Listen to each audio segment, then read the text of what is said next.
ദൈവത്തിൻ്റെ അതിപരിശുദ്ധമായ നാമം വാഴ്ത്തപ്പെടുമാറാകട്ടെ. അനുഗ്രഹിക്കപ്പെട്ട ഈ നല്ല സമയത്തിനെ ഓർത്ത് ദൈവത്തെ സ്തുതിക്കുന്നു. പ്രിയ സഹോദരി സഹോദരന്മാരെ, ഒരു ചെറിയ സന്ദേശം. കഴിഞ്ഞ നാളുകളിൽ ഒരു രോഗിക്ക് വേണ്ടി പ്രാർത്ഥിക്കാനിടയായി. അപ്പോൾ ആ രോഗി തൻ്റെ പാപങ്ങളെ ഏറ്റുപറഞ്ഞ നിമിഷം കർത്താവിൻ്റെ അത്ഭുതകരം ആ വ്യക്തിയെ തൊടുവാനിടയായി. അത്ഭുത രോഗസൗഖ്യം ഉണ്ടാവാനിടയായി. അത് ഏറ്റുപറഞ്ഞ് ഉപേക്ഷിക്കുന്നതിന് കരുണ ലഭിക്കുമെന്നുള്ള വചനത്തെ ഞാൻ ഓർത്തു.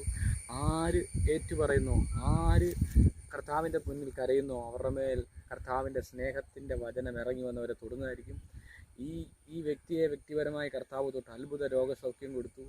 അവരുടെ ജീവിതത്തിലെ ഏറ്റവും വലിയ വിടുതലും അനുഗ്രഹവുമായിരുന്നു. എന്നെ കേൾക്കുന്ന എൻ്റെ പ്രിയപ്പെട്ട സഹോദരങ്ങളെ, നിങ്ങൾക്ക് ആർക്കെങ്കിലും എന്തെങ്കിലും ഭാരമുണ്ടെങ്കിലും യേശുവിനോട് അത് ഏറ്റുപറഞ്ഞ് ഉപേക്ഷിക്കുവാൻ തയ്യാറായാൽ കർത്താവ് അത്ഭുത വിടുതൽ തരുന്നതായിരിക്കും. ആമേൻ. God bless U.